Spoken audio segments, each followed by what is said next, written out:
Bonjour à tous, en direct de l'ESC à Madrid avec Medscape. J'ai l'immense plaisir d'avoir le professeur Gabriel Steg qui va nous débriefer les hotlines de ces derniers jours. Et on va commencer tout de suite avec l'essai clinique Amalfi. Bonjour Gabriel Steg. Bonjour.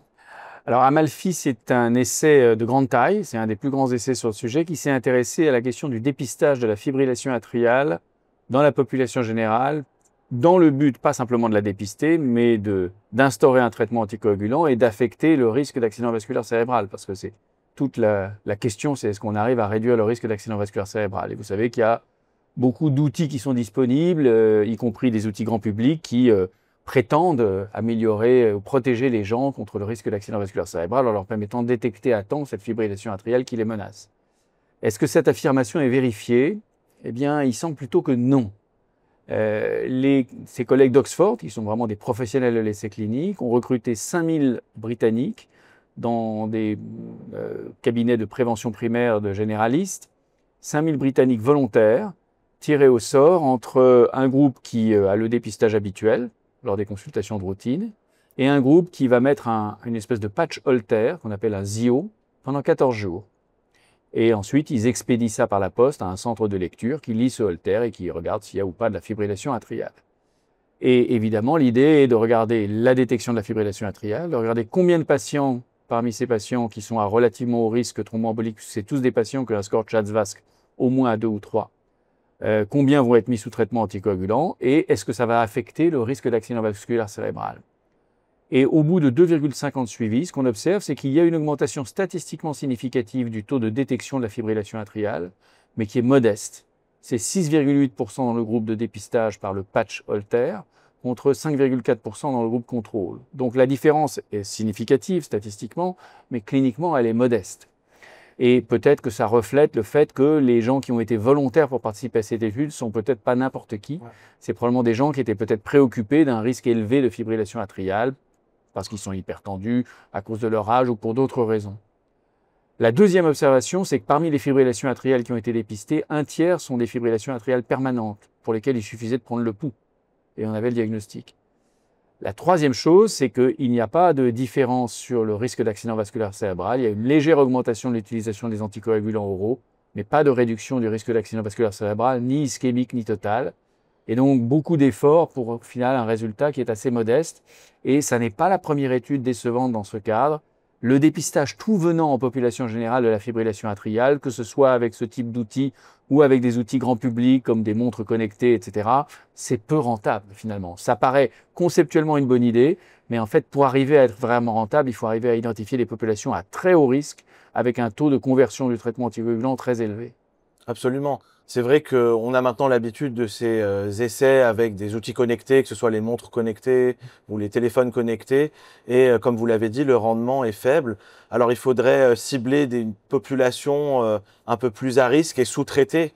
Et c'est peut-être ça finalement qui manque pour convaincre les praticiens, convaincre les patients et avoir un vrai impact. Concernant toujours cette fois-ci le risque rythmique, on a été gâté par une deuxième belle essai clinique qui est l'essai clinique podcast.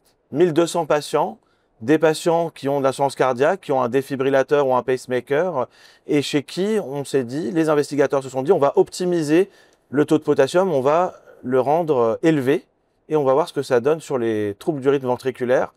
Qu'est-ce que vous en avez pensé? Alors, vous pouvez nous la résumer? C'est très intéressant. Ça fait longtemps qu'on suspecte qu'évidemment la kaliémie est un facteur majeur du risque arythmogène. On le sait depuis toujours, parce qu'on enseigne ça aux étudiants de deuxième ou de troisième année. Mais en même temps, quelle est l'importance de cela? Quel est l'impact que ça a? Nos collègues allemands ont eu le grand mérite de prendre une population qui était équipée soit d'un pacemaker, soit d'un défibrillateur, qui n'avaient pas d'insuffisance rénale terminale, et ensuite de les tirer au sort entre traitements usuels ou essayer de volontairement leur amener une kaliémie entre 4,5 et 5 millimoles. Et le critère de jugement, c'était les arythmies, dépister les TV soutenus ou les hospitalisations pour arythmie ou les décès, ou les chocs électriques appropriés. Et le résultat est assez clair. Il y a une réduction d'un quart des arythmies ventriculaires graves par le simple fait de mettre la kaliémie dans la zone cible entre 4,5 et 5. Et donc c'est un effet majeur. Si c'était un médicament, on se précipiterait pour l'acheter.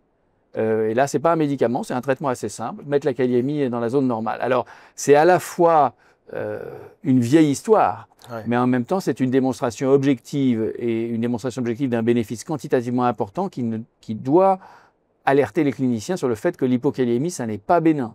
Il ne faut pas négliger l'hypokaliémie chez nos patients en haut risque rythmique, que ce soit les insuffisants cardiaques, que ce soit les coronariens, que ce soit les hypertendus qui banalement reçoivent des Bien diurétiques. sûr. L'hypokaliémie, ça n'est pas bénin. Absolument. Et comme vous l'avez dit, c'est certes des vieilles recettes, mais ça fait du bien de les remettre au goût du jour. Je pense que ce sont des messages simples et importants.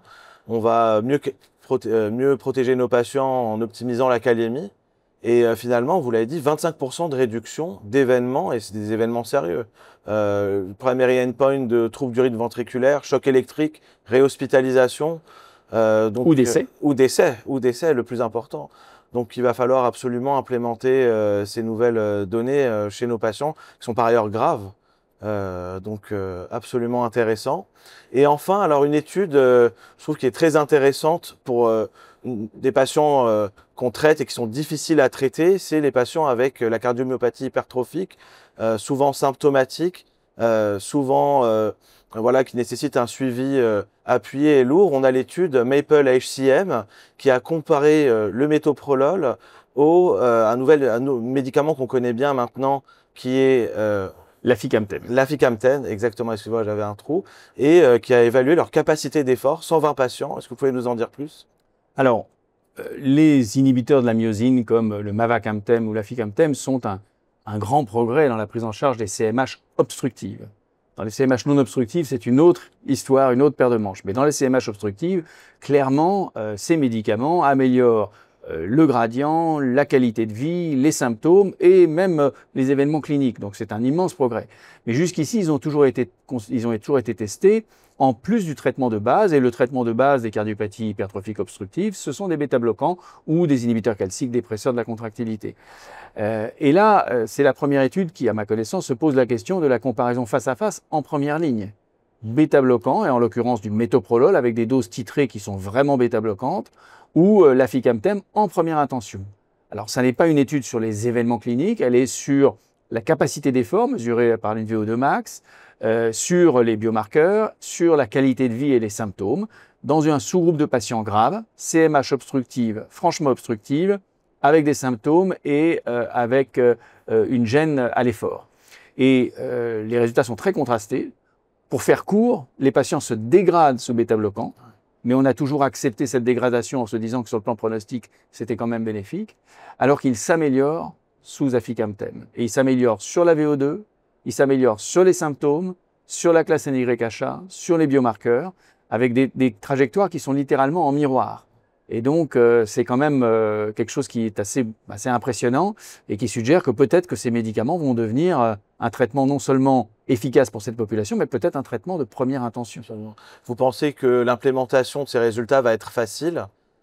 Je crois qu'il faut plus d'études parce que ce qui est important, c'est quand même les outcomes, c'est-à-dire les événements. C'est bien beau d'améliorer la qualité de vie, mais si les patients doivent mourir, ça ne va pas être favorable. Ce qu'on sait des inhibiteurs de la myosine, c'est que vraisemblablement, ils améliorent aussi les événements. Mais on aimerait avoir plus de données encore pour décider que véritablement, on va adopter cette classe thérapeutique en première intention. En tout cas, c'est quand même très impressionnant d'observer ça. Et ce sont des études qui sont difficiles à faire parce qu'il n'y a pas des collectifs de patients, de 10 000 patients avec CMH obstructif, heureusement d'ailleurs. Mais clairement, c'est une classe thérapeutique qui est une immense avancée dans la prise en charge de la CMH obstructive. Eh bien, je vous remercie, professeur Gabriel Steg, pour vos éclaircissements sur ces 3 essais cliniques, des essais cliniques importants. Et on continue à suivre l'ESC à Madrid avec Medscape.